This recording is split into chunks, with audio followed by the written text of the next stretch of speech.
15 फरवरी 2026 महाशिवरात्रि है। इस बात को थोड़ा सा ध्यान दीजिएगा, बहुत सावधानी से। पार्वती जी पार्थिव शिवलिंग का पूजन कर रही हैं। पार्थिव लिंग का निर्माण करा, मिट्टी लेकर आई, मिट्टी का शिवलिंग बनाया। शिवलिंग बनाने के बाद में पार्वती मैया ने अपनी सखियों से कहा कि जाओ शंकर जी के लिए पुष्प लेकर। सखियां गई, 2 सखी थी, दोनों चली गई। ढूंढते ढूंढते उनको पुष्प नहीं मिला। कभी कभी भगवान देवाधिदेव महादेव खुद ऐसी लीला करते हैं कि अपने भक्त की परीक्षा लेते हैं।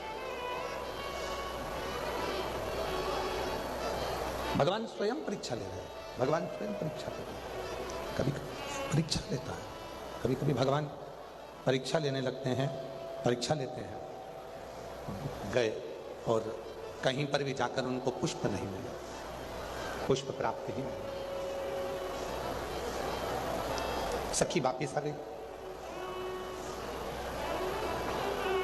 पार्वती जी ने पूछा, क्यों? मैंने तुझे पुष्प लेने के लिए भेजा था, तुझे मिले नहीं। दूसरी सखी भी वापिस आई। पार्वती जी ने पूछा, क्यों? मैंने तुझे पुष्प लेने भेजा था, तुझे मिले नहीं। दोनों सखियों को पार्वती जी को चढ़ाने के लिए, शिव जी को समर्पित करने के लिए पुष्प नहीं मिला। तब माता पार्वती जी ने केवल अपने हाथ का स्पर्श किया, केवल अपने हाथ का स्पर्श किया और दोनों नेत्रों को हाथ लगाकर शिव जी के शिवलिंग को छू लिया। इतने में भगवान शंकर प्रसन्न हो गए, प्रकट हो गए शिव सामने। अब क्या दिया? पार्वती जी को पुष्प नहीं मिले, उन्होंने पुष्प नहीं चढ़ाया, तो पार्वती जी ने क्या प्रदान कर दिया? शिवलिंग को हाथ लगाकर, अपने नेत्रों को हाथ लगाकर शिवलिंग को छू लिया। मतलब, हे भोले बाबा, आज मेरे पास चढ़ाने के लिए पुष्प नहीं है, पर ये नेत्र रूपी पुष्प मैं आपको समर्पित कर रही हूं। ये नेत्र आप।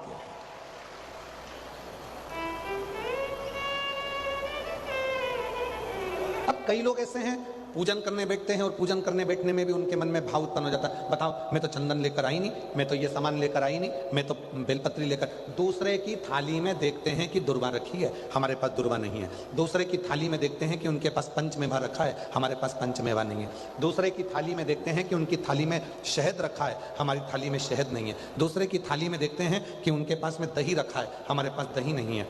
शिव पुराण की कथा कहती है, दूसरे की थाली मत देखो कि उनकी थाली में क्या रखा है, आपके पास में क्या है। और भोलेनाथ की आप भक्ति कैसे कर रहे हैं? है नहीं है, सब बाबा को पता है। आप तो दिल से उसको केवल स्पर्श भी कर लोगे और दिल से एक लोटा जल भी चढ़ा लोगे तो वो सब कुछ स्वीकार करोगे।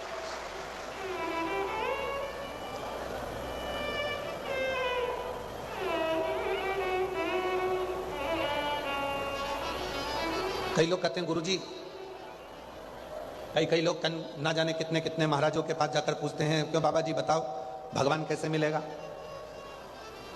अब महाराज जी को ही नहीं मालूम, उनको ही आज तक नहीं मिला।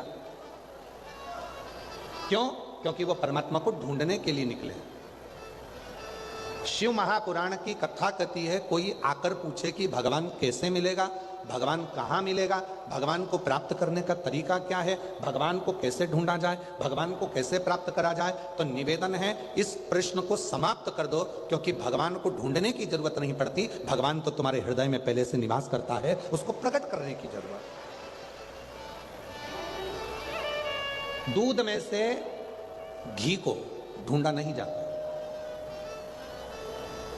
यदि दूध में घी को ढूंढने के लिए जाओगे तो वो घी नहीं मिलेगा, पर दूध को जब मथना प्रारंभ करोगे तो उसमें घी आना प्रारंभ हो जाएगा।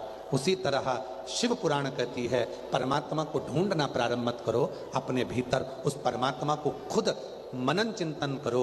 श्री शिवाय नमस्तुभ्यम जब हम भीतर से जपेंगे, पंचाक्षर मंत्र नमः शिवाय जपेंगे, षडाक्षर मंत्र ओम नमः शिवाय का जब हम जाप करेंगे तो वो भीतर से स्वयं शिव हमारे सामने प्रकट हो जाएगा। ढूंढना नहीं है परमात्मा।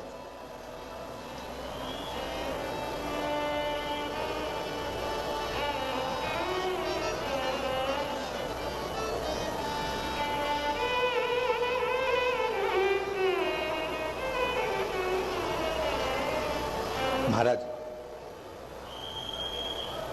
कंकर कंकर में शंकर बसा हुआ।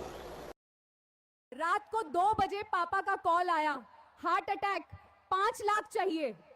मेरे पास सिर्फ 8,000 थे। उस दिन डिसाइड किया अब ऐसा नहीं चलेगा। आज मेरे पास 6 लाख का इमरजेंसी फंड है। पहले मैं भी नौकरी